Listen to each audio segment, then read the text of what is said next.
It's a hot day, and you've just downed several glasses of water, one after the other.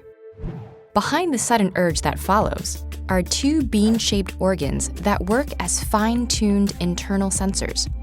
They balance the amount of fluid in your body, detect waste in your blood, and know when to release the vitamins, minerals, and hormones you need to stay alive.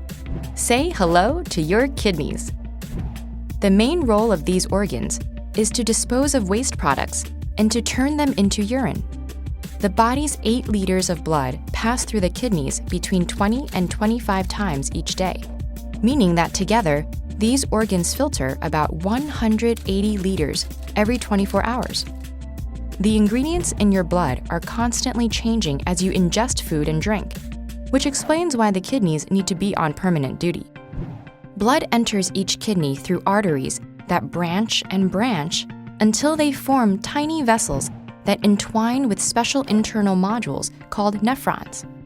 In each kidney, 1 million of these nephrons form a powerful array of filters and sensors that carefully sift through the blood. This is where we see just how refined and accurate this internal sensing system is. To filter the blood, each nephron uses 2 powerful pieces of equipment, a blob-like structure called a glomerulus, and a long stringy straw-like tubule.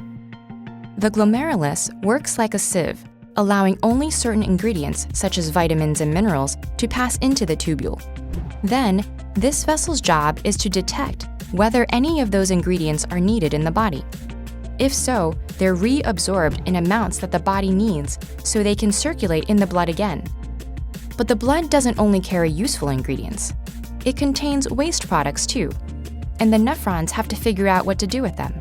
The tubules sense compounds the body doesn't need, like urea, left over from the breakdown of proteins, and redirects them as urine out of the kidneys and through 2 long sewers called ureters.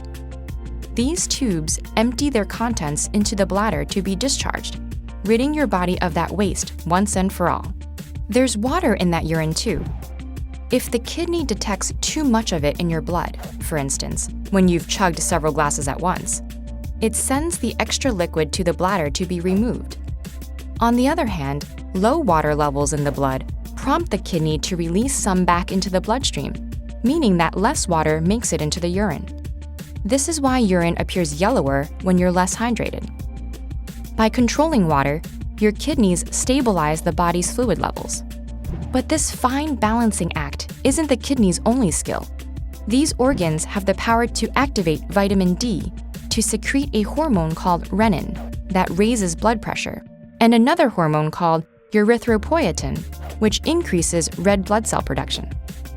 Without the kidneys, our bodily fluids would spiral out of control. Every time we ate, our blood would receive another load of unsifted ingredients. Soon, the buildup of waste would overload our systems and we'd expire. So each kidney not only keeps things running smoothly, it also keeps us alive. Lucky then that we have 2 of these magical beans.